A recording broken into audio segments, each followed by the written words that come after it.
आपका क्वेश्चन है tan theta by 1 minus cot theta plus cot theta by 1 minus sin theta equal to 1 plus tan theta और cosec theta आपको prove करना था। ये आपका LHS है, ये आपका RHS है। तो हम क्या किए, LHS वाले को लिया और इसके हल करके RHS निकाले। तो इसमें क्या होगा कि tan को जो है ना आप sin के पदों में व्यक्त कीजिए। मान लिया tan theta equal to formula क्या बनता है, sin theta by cos theta.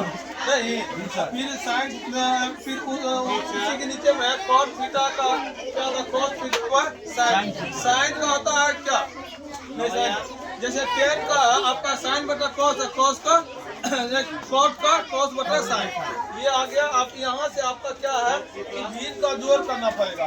जैसे मान लीजिए यहाँ भी एक मान करके यहाँ भी एक मान करके आप नीचे का भिन्न का जोड़ कीजिएगा, ये भिन्न के भाग में आ जाएगा। भिन्न के भाग में तो हल होता नहीं है, इसको गुना में बदलना पड़ता है। तो अपने लोग क्या किए, यहाँ पर गुना में बदल दिए। गुना में बदलने के बाद जो है ना, जैसे मान लीजिए आपका आया sin का स्क्वायर, तो sin का स्क्वायर और cos का स्क्वायर। नहीं, तो यहाँ से हम क्या किए, इन दोनों को सेम बराबर करने के लिए यहाँ पे माइनस कॉमन लेंगे। तो माइनस जब कॉमन लीजिएगा ना, तो ये वाला जो है आपका प्लस वाला माइनस में बदल जाता है, और इसके बाद माइनस करके यहाँ चला आया। तो ये वाला देखिए, ये वाला देखिए, दोनों डब्बा के अंदर में जो है ना सेम है। जब भिन्न के जोड़ में सेम आता है तो एक ही नंबर आता है, तो वो नंबर ले वो आ गया। जैसे साइन और cos सेम था, साइन और cos को हम ये लिए। तो इसके बाद बचा क्या, cos और sin, तो पहले साइन लिख लिया, फिर इसके बाद cos लिख लिए। तब इनका जो डिवाइड करके जो बचा उससे हम क्या किया, ऊपर में मल्टीप्लाई किया। मल्टीप्लाई करने के बाद जो ना आपका फार्मूला के तरीके बन के आया, a का क्यूब माइनस b का क्यूब बन के आया। नहीं, तो इनका फार्मूला जो है क्या होता है, यहाँ पे लिखिए a का क्यूब माइनस b का क्यूब इक्वल टू होता है a माइनस b ऑफ, फिर इसके बाद ऑफ a का स्क्वायर प्लस b का स्क्वायर a इंटू b। तो उसी पे इसको बैठा दिए, ये ऊपर वाले को उसी पे बैठा दिया।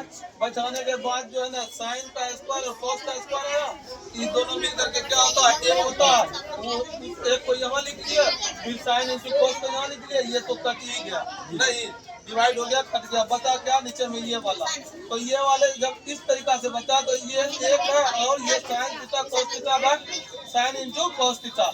तो हम इसको क्या किए हैं, अलग अलग करके क्या किया, अलग अलग करने के बाद जो पता चला कि साइन थीटा cos थीटा ये नीचे वाले से डिवाइड हो गया। तो डिवाइड हुआ तो एक सेम है, तो कटा तो एक नहीं, तो उस एक को यहाँ लिखे, इसका जो है नहीं यहाँ पे लिखे 1 बटा cos को सेम लिखे, 1 बटा साइन को cosec लिखे।